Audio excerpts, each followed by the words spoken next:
Hello and welcome to Fire Talk. I'm Anne Marie Pengy, the Public Education Specialist with the Keizer Fire District, and with me today is Chief Jeff Cowan. Welcome, sir. Hi, Anne Marie. Good to see everyone, and thank you for joining us today on Fire Talk. Well, thank you very much for taking the time out of your busy schedule. And speaking of busy schedules, we've got 2010 done, wrapped up with out the window, and we're now into 2011. And we've got some numbers that we kind of want to look at and explain to the public exactly what we've been up to this last year. Absolutely. It's important for us as your public servants to give you our report card for the year 2010 and go over some of our data and statistics and just what are you people doing out there every day. So we thought we'd show them a little bit. Well, sounds great. And we actually have some slides for everybody to see as well. And the first one that we have is our call volume history, showing how things are broken down pretty much from the last 10 years. If we've been improving, have we not been having a lot of calls going on? And Chief, would you like to explain that? Sure, I'd be more than happy to. This is our call volume history in a segment over the last 10 years. And if you look to the left of your screen, you'll notice it's a bar graph, and it just rises from, we ran 2,299 calls in the year 2000, and over the next 10 years, up to 2010, we rose up to 3,874. And there is a glitch there. Did you notice how that trend line is kind of walking along there? Yeah, we've got that one random year. And 2008, if you guys remember, we had a snowstorm that year, and Shamawa Road and River Road, things like that, were covered with snow and ice. So that resulted in an additional 150 calls in that short order of December, right around Christmas time in 2008.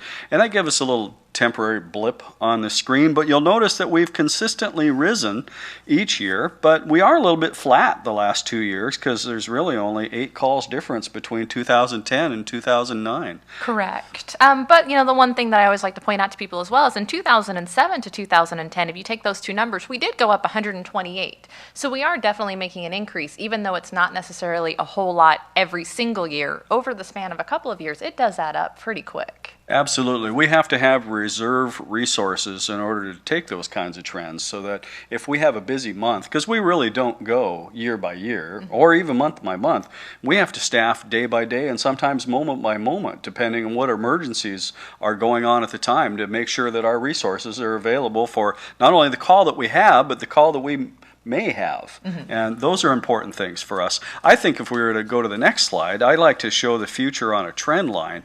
And this is a business management principle. If you were a business in Keizer and you were looking over the last 10 years, you would want to see, you're going to see some trends, some rises, some falls, and some increases, decreases as you're looking at that. But if you put that on a trend line, even though it looks a little bit flat in 2009 and 2010, if you put that over a trend line over the last 15 years, that shows some significant increases. Now, are there years that we even went backwards? Yeah, right there in the beginning on the left-hand side of the screen. 10 years ago, we went backwards on 2 years. But then had a general rise all the way through on the trend line and right up to 2010. 2009, 2010, there's only 6 calls difference, but that means we've risen to that level of service and we're still at that level of service and demand for service and required calls that we have to be present for and respond to all emergencies. Correct. And it's quite a feat that we take on every single day because, we might have 2 or 3 calls coming in, and it's something that we definitely take on. Right. On our next slide, we basically kind of break it down into our fire calls, our medical calls, our total calls. I do apologize. I made an error, and I forgot to replace 2010. So the data is correct. It's just my one little number in there. So Chief, talk to me here. Now I'm seeing very few fire calls and all the medical calls. What happens with that trend? I thought we were a fire district. That's been a misnomer for a long time.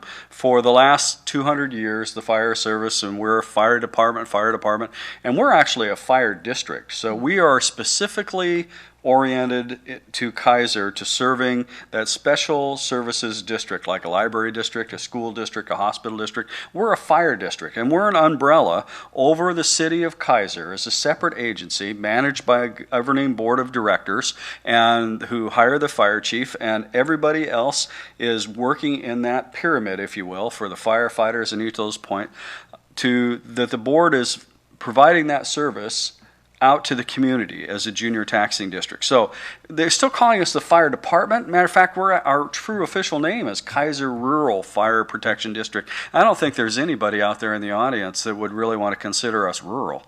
So it's just that tradition. It's hard to shake. But the truth of the matter is that 1% of our calls are fire calls. If you're looking at this next graph, as we're going through looking at some of those trends, we're looking at this big blue Pac-Man model here. That blue represents all the fire and EMS calls that we run. But the other calls that you're looking at there and the other multicolors are to show you what other kinds of things that we do as calls. There's hazardous conditions, which that was 1.41%, but like a hazardous condition would be like a power line down, fuel spill, fuel vapors, toxic spills, house charged with carbon monoxide, those kinds of things where it's a hazardous condition that only the fire department would be able to handle. But of our total calls on fire calls, we only ran 61 true pull a hose, squirt water, put out the fire calls in the entire year. And so that's 1.5% of our overall calls. Now, calling us the fire department and 1.5% of your calls is truly fire calls is a real misnomer. So what do we really do out there? We're all about service to the community. We're really about emergency medical services. Car crashes outnumber fires and each of those other things by a large number.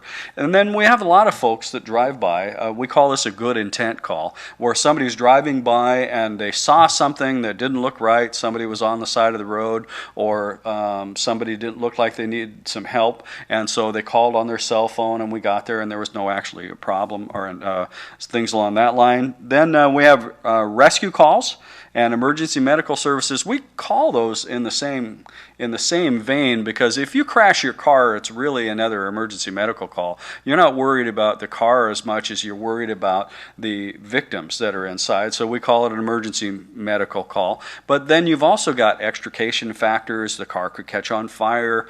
Each of those things is part of the service that you have to be prepared for. That's why you have a fire engine and a rescue in each of those different points of the equipment, types of vehicles. Well, and at motor vehicle accidents or crashes now, what we do too is clean up fuel spills. If the fuel, like you said, if we've got battery acid, anything like that, we come out quite often as a request by the police department, and we help clean that up, which most people don't realize, to help prevent anything from going into the wastewater, or to stormwater, to make sure that we're not getting any more toxic chemicals out there than we need to. Because we're protecting the environment also. Exactly, and that's something we really try and aspire to do. Also part of our mission. That's right.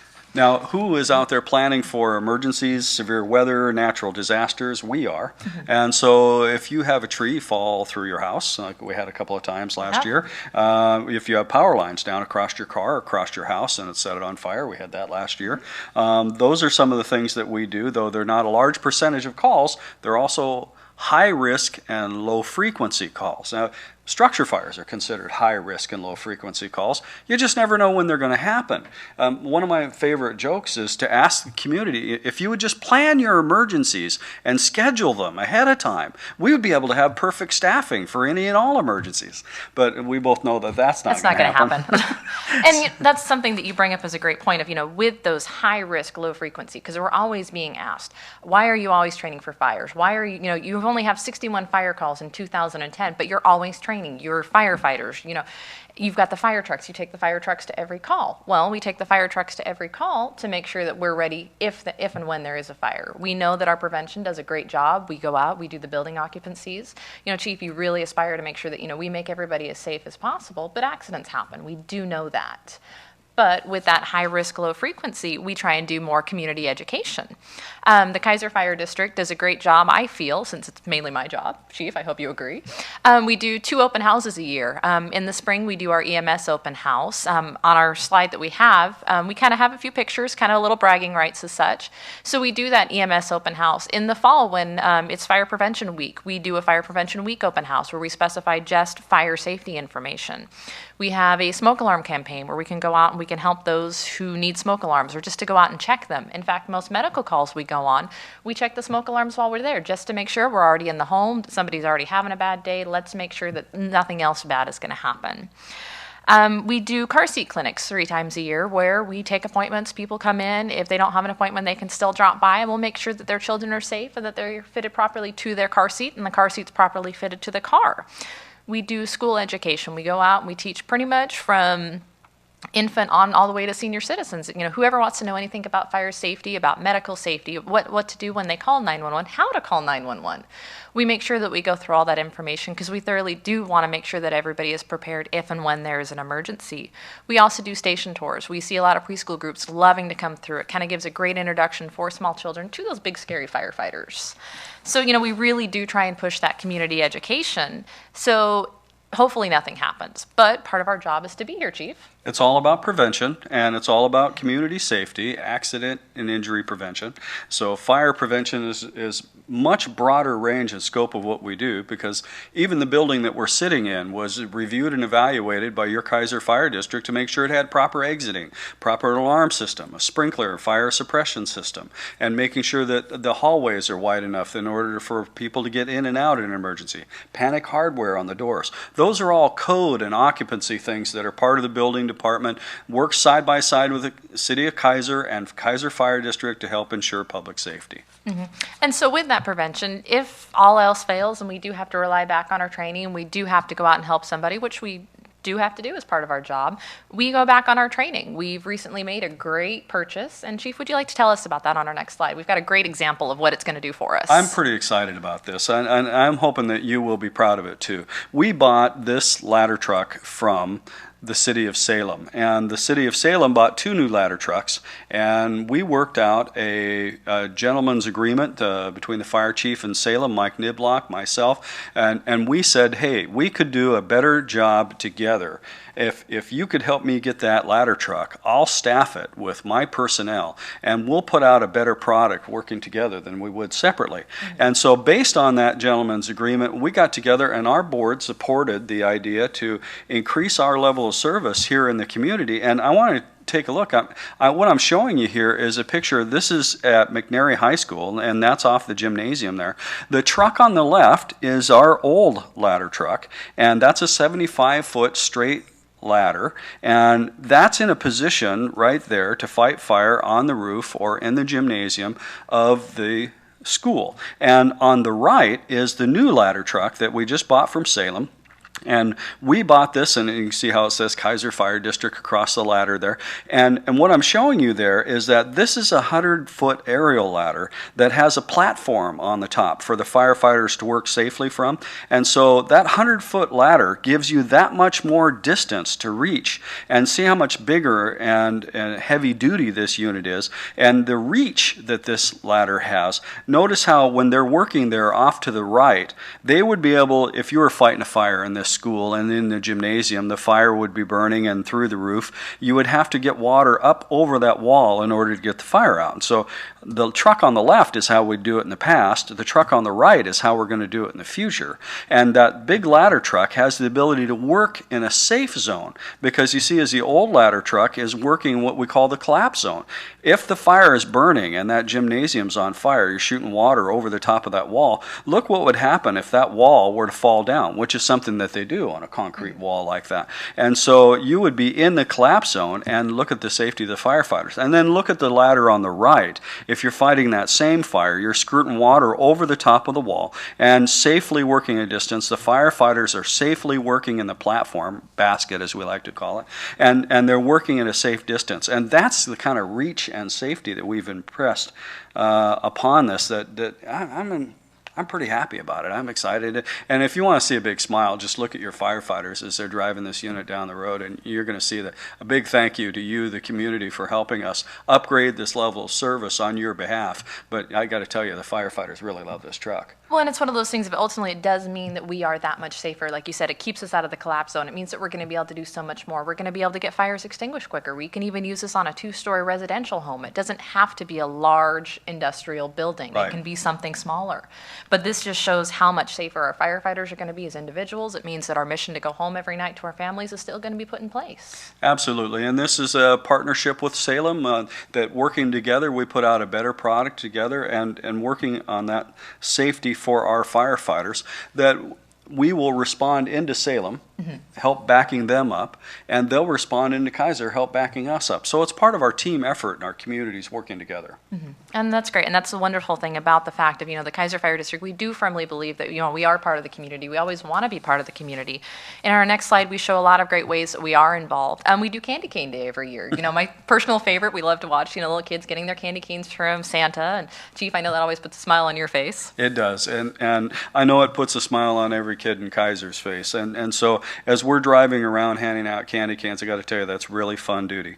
And you can see here by the pictures on the upper left there, Candy Cane Day, but there's a lot of other things that we're out in the community doing. The CERT is the Community Emergency Response Team, and that's a disaster planning emergency preparedness program that's excellent. It's right in your neighborhood, and Keizer is divided into 19 blocks, if you will, or 19 little jurisdictions that each one has a block captain, and each one of those areas has a CERT team leader that has managing that area that will help in that if there's a disaster, an earthquake, a flood, a storm, and things along that line. And this CERT trailer, as you see with a group of gentlemen standing in front of it, that CERT team trailer is part of that emergency preparedness. This unit would respond to the disaster. It's a tow vehicle trailer that we would tow to the scene, and it's filled with tools and equipment that emergency responders would use, people in your community, where they would have all the things that they needed for an extended scene. Because in the 96 floods, I'm sure some of the folks here in Keizer remember that that's an extended scene. You're going to be there for a week, and you're going to be out in the weather working in an area that's going to require people, they're going to need facilities, they're going to need shelter, they're going to need a bathroom. And this unit has all of these things. And they're also going to need equipment that can be easily rolled up to the scene. And so we've responded to areas. We were helping with the snowfall. Remember in 2008, as I mentioned, the snowstorm, we were up in Idana, and we helped with snow that was covering buildings and roofs. And that group of CERT people, I got to tell you, I'm very, very proud of you. You are a dedicated group of community volunteers that are out in Keizer. I'm bragging about you right now because we're so proud of you. And Keizer Fire District is right in partnership with CERT and the community emergency response teams. And what you see here is a group of community leaders and volunteers that donated the funding for that CERT trailer in order to make that work. And they brought it all together, and it stands before you now. You're welcome to come down and see it. It's at Keizer Fire District, and it's ready to respond out in your community if we have another disaster or flood or earthquake or heaven forbid any of those things. But not only that, we may end up going and help another community that has a disaster or an emergency just like that. And it's one of those great things of, we always are working with the community somehow, some way. We're very proud to be part of it. We love coming to the Iris Festival every year. It's another great opportunity for us to interact, to make sure that, we always are accessible to our public, because that's who we're here to serve. We're part of the public, and we want to make sure that we're always there. We do the 2 breakfasts a year. We do breakfast with Santa in December, and we also always do the Mother's Day breakfast in May. We have our 9/11 Remembrance Service that we always do on September 11th. This year it's going to be our 10th anniversary, so we'll see what happens. Absolutely. That'll be on the morning of September 11th at 7 a.m. at Keizer Fire District. It's a very solemn ceremony. This will be the 10th anniversary. We invite you, the community, to come remember with us of that memorial. And it's also something that it's very sacred that we as Americans can share. And more to tell you about, we have a group of stair climb fundraisers, our stair climb firefighters that actually go do the Columbia Tower Challenge up in Seattle with firefighters from across the nation. These firefighters go and train all year round in order to climb 69 flights of stairs in full bunker gear. Now that's about 60 pounds of weight on their air packs, their bunker gear, their boots, helmets, hoods, the mask, the whole bit. They're climbing 69 flights of stairs, changing air bottles if necessary on the way up, and it's a fitness challenge for them if they have to do a rescue or fight a fire in a high-rise building like the Columbia Tower, like as I mentioned. But there's one now in Portland. Correct. There's one in Bellevue, Washington, one and the one I mentioned in Seattle. Those are leukemia fundraisers that are to help fight blood-borne cancer and some of those other things that are out for folks. And I like opening the house at Keizer Fire Station because it's a firehouse, and we invite our neighborhood community to come to as a family, come have breakfast, come have a pancake breakfast, come be with Santa Claus, and come celebrate Mother's Day with us. It's something special that we share. We like showing you the work that we're doing as our fire and EMS open houses. We have 2 of those a year. Those are very special. We like Iris Festival. We're showing you our apparatus and our equipment as we drive down the road and trying to share those with you. So you'll see some other smiling firefighters as they're driving down the road saying, hey, thank you for supporting us, and we're trying to do the best job we can. But I got to tell you, my fire trucks are McNary Blue, and they're McNary Blue for a reason. That's because that's the heart of Keizer, and spirit, pride, volunteerism runs deep in Keizer. And I have another picture here to share with you. The one thing, though, too, is the fact of, we do love to be involved in the community. Unfortunately, we do have to come out and help people at their worst moments. And that was something that, we as a fire district, we started out only responding to fires, and then we added a little bit of this and a little bit of that. And now when people call 911, unless it requires guns and handcuffs, we're pretty much usually there. That's what it comes down to. And that's very, very true, because really, who else are you going to call? And the community expects us as to come to their emergency, and whatever it is, handle it. And working side by side with our brothers and sisters in law enforcement and all the good folks here, we have a great emergency response community for any and every emergency. So, ultimately, it's one of those things. If we do have to see you on your worst day, we do apologize, but come back and see us on a better day, and we'll happily say hello. But to give you a face of who is responding to your emergency, who you're seeing at your community events, we have this next slide. It's been our most recent community, or our most recent fire district photo. And unfortunately, it doesn't show everybody, Chief, does it? It's kind of... No, it doesn't. And you can never really tell all the stories behind this picture. There's a lot of history sitting there on those chairs, and there's a lot of experience and years and hours and dedication and tireless commitment to the community. And when you're looking at that you're really only looking at 2/3 of Keizer Fire District in the personnel sitting there. But then you don't see the other thing that's behind those folks. There's 200 people behind those folks that came and went, retired over time and service, and they're still out in the community. And you've got the community businesses that have supported Keizer Fire District throughout the years to help us respond. And we have the active volunteers that are in ties with Keizer Fire District. We have the city of Keizer that works hand in hand in partnership, Keizer Police.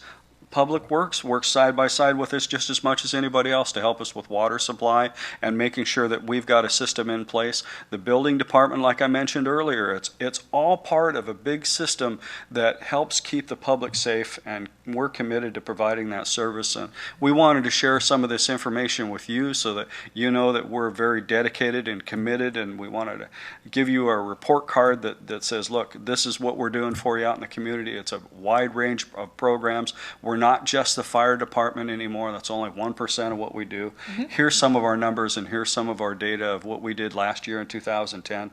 And I promise that dedication and commitment is going to continue well through 2011 and for a long, long time to come. All right, well, Chief, thank you so much. I hope that the public has even a glimmer of what we do from our day-to-day lives, of how it's not just emergency response, the public education, the safety, the fact that we ultimately are there for them 24 hours a day, 7 days a week, 365 days a year. And it's definitely not an easy job, but it's a job we're very proud to do. Absolutely. It's all about community trust. I think we have that community trust. We've earned it, and we'll continue to earn it in the future, serving you. So thank you very much. We're very proud to serve, and have a good day. Thank you for watching Fire Talk.